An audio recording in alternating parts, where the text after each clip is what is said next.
పాకిస్తాన్ ఆక్రమిత కాశ్మీర్లోని ఉగ్రవాద శిబిరాలపై ఆపరేషన్ సింధూర్ పేరుతో భారతదేశం చేపట్టిన తాజా విమాన దాడులు చారిత్రాత్మకంగా నిలిచాయి.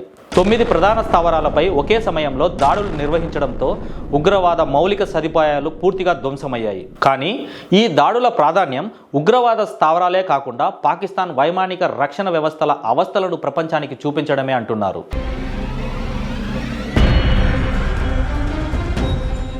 భారత వైమానిక దళం ప్రయోగించిన క్రూయిజ్ క్షిపణులు రహస్యంగా ప్రయాణించి ఖచ్చితమైన దాడి చేయగలవు. అయితే HQ-9, LY-80 వంటి చైనా తయారీ రక్షణ వ్యవస్థలను ఇవి పూర్తిగా మోసం చేశాయి. ఒక్క క్షిపణి కూడా చైనా ఆయుధాలు అడ్డుకోలేకపోయాయి. ఇది పాకిస్తాన్కు మానసికంగా ఘోరమైన అవమానంగా మారింది.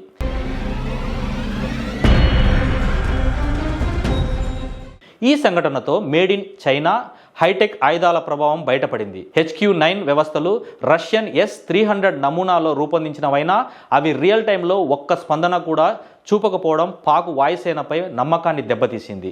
ఇది మొదటిసారి కాదు.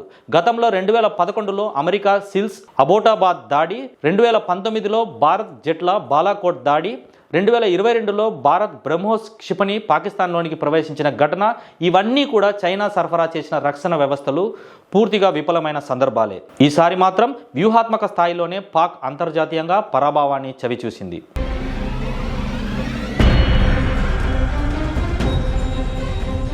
ఇకపోతే ఈ దాడుల్లో 50 మందికి పైగా ఉగ్రవాదులు చనిపోయారని అధికారికంగా వెల్లడించిన వాస్తవ సంఖ్య 90 దాటుతుందని నిఘా వర్గాలు చెబుతున్నాయి. ముఖ్యంగా బహావల్పూర్, మురిట్కే, ముజఫరాబాద్ వంటి కీలక స్థావరాలపై దాడి చేయడం వల్ల ఉగ్రవాద శిబిరాల ప్రణాళికలు పూర్తిగా చితికిపోయాయి.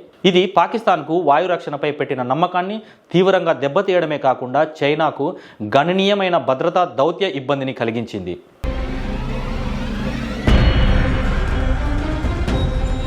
భారత వైమానిక దళం ఈ దాడికి ఎలక్ట్రానిక్ యుద్ధ పద్ధతులు, డెకాయిలు, రాడర్ జామింగ్ సిగ్నల్ అణిచివేత పద్ధతులను వినియోగించి పూర్తి విజయం సాధించింది. ఈ విజయంతో భారతదేశం కేవలం ఉగ్రవాదులనే కాకుండా దక్షిణాసియా ప్రాంతంలో శక్తి సమీకరణాలపై ఉన్న అపోహలను కూడా తొలగించింది. ఆపరేషన్ సింధూర్తో భారత్ శక్తిని ప్రపంచానికి స్పష్టంగా చూపించింది.